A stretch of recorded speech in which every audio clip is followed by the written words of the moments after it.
এই নির্বাচন ইনশাল্লাহ আপনারা এটা দেখতে পাবেন যে পূর্ব নির্ধারিত হেভি ওয়েটের যে চিন্তা, যে কনসেপ্ট, এটা আর এই বাংলাদেশ আর টিকবে না।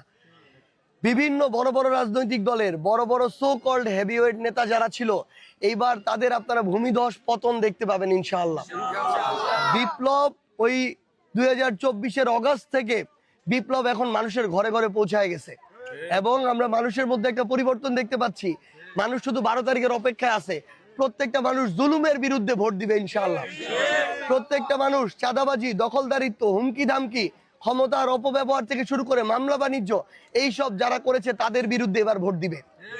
আপনারা আপনাদের জায়গা থেকে দেখতে পাবেন এই মানুষগুলো যারা বিগত 1 বছর 3 মাস ধরে মানুষের উপর জুলুম করেছে, তারা আবার নির্বাচনের আগে 1 মাসে ফেরেস্তা সাজার চেষ্টা করছে। কিন্তু মানুষ এই ধরনের গিরগিটি চরিত্রের মানুষদেরকে এবার ভালো করে চিনে রাখবে এবং আপনারা ভোটে দেখতে পাবেন যে মানুষ হয়তো অনেকের কথায় তাল দিবে, কিন্তু ভোট দেওয়ার সময় জায়গা মতো ভোট দিবে ইনশাআল্লাহ। এবং শুধু পঞ্চগড় 1 আসন নয়, পুরো বাংলাদেশে আপনারা দেখতে পাবেন ইনসাফের পক্ষের, ভালোর পক্ষের, সাধারণ মানুষের পক্ষের 10 দলীয় যে ঐক্যবদ্ধ বাংলাদেশ, এই 10 দলীয় ঐক্যবদ্ধ বাংলাদেশ বিজয়ী হয়ে আগামীতে সরকার গঠন করবে ইনশাআল্লাহ।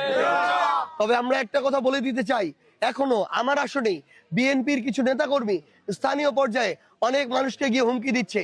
আজকেও সকালে এসে আমাকে একজন অভিযোগ করেছে, তিনি জামায়াতের একজন কর্মী, তাকে গিয়ে হুমকি দেওয়া হয়েছে যে জামায়াত তো ক্ষমতা আসবে না, জামায়াত বা 10 দলের প্রার্থী তো এখানে জিতবে না, তাহলে নির্বাচনের পরে তাকে দেখে নিবে যদি তারা ধানের শীষে ভোট না দেয়।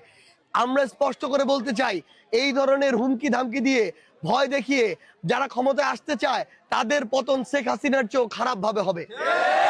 বাংলাদেশের মানুষ এখন আর আগের ওই জায়গায় নাই। আমরা স্পষ্ট করে একটা কথা বলি, মানুষকে মানুষের মতো করে স্বাধীনভাবে আপনারা ভোট দিতে দেন।